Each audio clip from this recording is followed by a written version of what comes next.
वर्षापासून आम्ही दिल्ली प्रोसेस झालेले आहेत. पोलीस व्हेरिफिकेशन झालं, डॉक्युमेंट झाले, मेडिकल झाले, आता नियुक्ती देणार आहेत आणि हे का रिझल्ट रिवाइज करतात. कुठलीही कोर्टची ऑर्डर नाही आहे.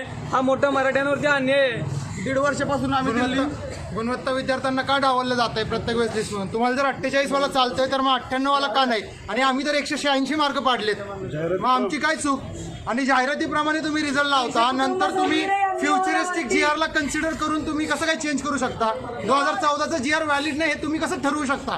काय कोणत्या बेसिसवर तुम्ही आज आमचा रिझल्ट रिवाइज केलाय जो आता आला डिसेंबर 19ला आमची 14 नुसार निवड झाली तो तुम्ही इनव्हॅलिड ठरवता. कोणत्या बेसिसवर ठरवता. मराठा आरक्षण नाही येतात, तो GR लागू झाला. मराठा आरक्षण नाही ह्याच्यात लागू झालं, नंतरचा GR नाही लागू झाला. तुम्ही प्री लावणार GR 14 नुसार, मेन करणार 2018 नुसार, आम्ही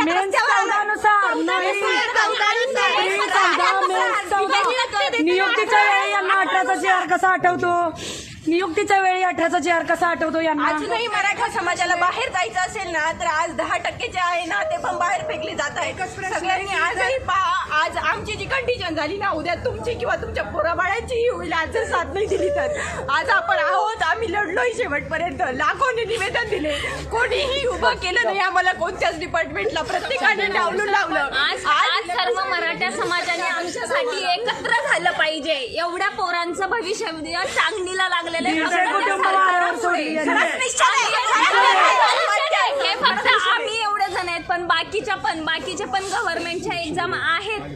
300 मुलं अक्षरशः रोडवर आलेले, त्यांचं भविष्य पूर्ण टांगलीला लागलेलं आहे ह्या सरकारच्या अशा भोंगळ कारभारामुळे.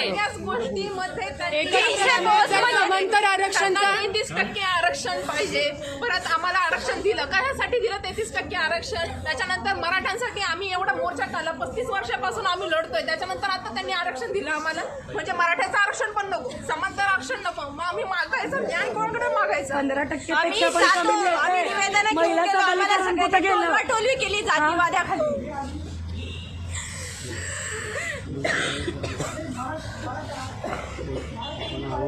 निषेध असो, निषेध असो,